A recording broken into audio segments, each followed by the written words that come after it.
جادوگرنی اور بندریا۔ کسی ملک کا ایک بادشاہ تھا، اس کے 7 بیٹے تھے اور سارے جوان تھے۔ اب بادشاہ نے سوچا کہ ان کی شادی کر دی جائے۔ اس نے اپنے وزیر سے مشورہ کیا تو وزیر نے اسے کہا، بادشاہ سلامت، یہ کام آپ 7 شہزادوں پر چھوڑ دیں۔ لہٰذا اس نے اپنے 7 بچوں کو بلایا اور کہا کہ وہ اپنے اپنے گھوڑوں کو الگ الگ سمتوں میں دوڑائیں اور جس ملک میں ان کے گھوڑے رکیں اس علاقے میں اپنے لیے لڑکی تلاش کر کے شادی کریں۔ اگلے دن شہزادوں نے اپنے اپنے گھوڑے دوڑائے اور دوسری بادشاہتوں میں جا کر رکے اور انہوں نے وہاں شادی کر لی۔ لیکن سب سے چھوٹے شہزادے کا گھوڑا ایک جنگل میں ایک ٹوٹی پھوٹی جھونپڑی کے باہر جا رکا۔ اس نے آواز دی کہ کوئی ہے تو ایک بوڑھی عورت باہر آئی۔ شہزادے نے اپنے آنے کی وجہ بتائی تو بوڑھی عورت نے کہا کہ میری کوئی بیٹی نہیں، البتہ میرے پاس بندریا ہے، اگر تم چاہو تو اس سے شادی کر لو۔ شہزادے کو بڑی مایوسی ہوئی، لیکن اس نے بندریا کے ساتھ شادی کر لی۔ اب بادشاہ بھی بوڑھا ہو چکا تھا تو اس نے پھر اپنے 7 بیٹوں کو بلایا اور کہا، اب وقت آ گیا ہے کہ میں اپنا جانشین مقرر کروں، لیکن میرا جانشین وہی بنے گا جو میرے دیے ہوئے 3 امتحانوں میں پورا اترے گا اور جو ان میں کامیاب ہوا وہ بادشاہ کے تخت پر بیٹھے گا۔ پہلا امتحان یہ کہ جو شہزادی سب سے خوبصورت اور نفیس کپڑا بنائے گی اور کپڑا بھی ایسا ہو کہ پہلے ایسا اس نے نہ دیکھا ہو، وہ شہزادہ امتحان میں کامیاب ہوگا۔ سب نے تیاری شروع کر دی۔ سب سے چھوٹا شہزادہ جب گھر واپس آیا تو بہت پریشان تھا۔ بندریا نے پریشانی کی وجہ پوچھی تو اس نے کہا کہ یہ کام تمہارے بس کا نہیں، تم تو ایک بندریا ہو۔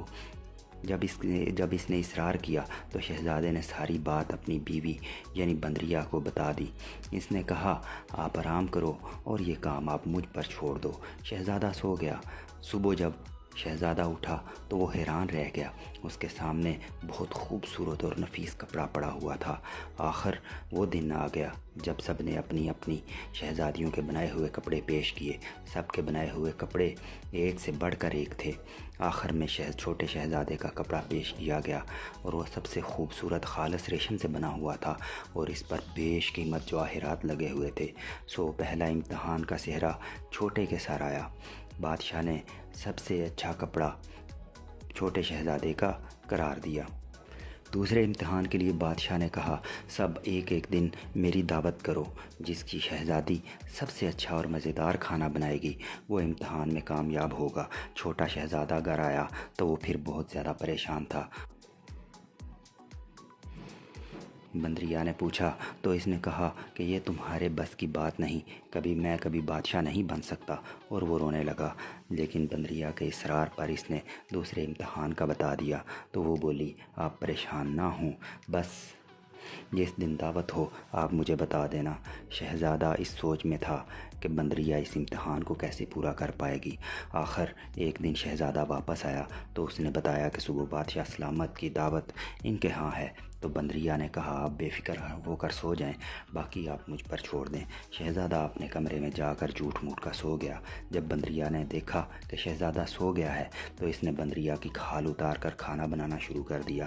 شہزادہ چپکے سے اٹھا اور جا کر دیکھا وہاں ایک لڑکی کھانا بنا رہی تھی۔ شہزادہ خاموشی سے واپس جا کر سو گیا۔ صبح جب بادشاہ کھانا کھانے آیا تو وہ کھانا کھا کر بہت خوش ہوا اور بولا، ایسا لذیذ کھانا اس نے آج تک نہیں کھایا۔ بادشاہ کے جانے کے بعد اس نے اپنی بیوی یعنی بندریا کو بلایا اور اس سے اس کی حقیقت پوچھی تو وہ رونے لگی۔ اس نے شہزادے کو بتایا کہ وہ ایک ملک کی شہزادی ہے، لیکن اس بوڑھی عورت جو کہ اصل میں جادوگرنی ہے، اس نے جادو کر کے ایک بدصورت لڑکی بنا دیا ہے۔ اس وجہ سے وہ بندریا کی کھال پہن کر رکھتی ہے تاکہ کوئی اس کی صورت نہ دیکھ سکے۔ شہزادے کو بہت غصہ آ گیا اور وہ جنگل کی طرف روانہ ہو گیا اور اس نے جا کر اس بوڑھی جادوگرنی کو مار دیا اور اس کا سارا جادو ختم ہو گیا۔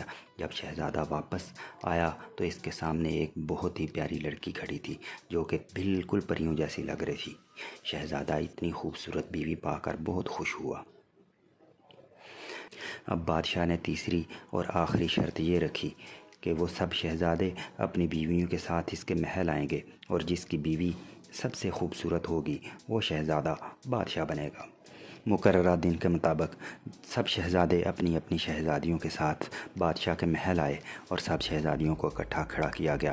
تو سب سے چھوٹے شہزادے کی بیوی سب سے زیادہ خوبصورت لگ رہی تھی، تو بادشاہ نے سب سے چھوٹے شہزادے کو اپنے پاس بلایا اور اسے اپنا جان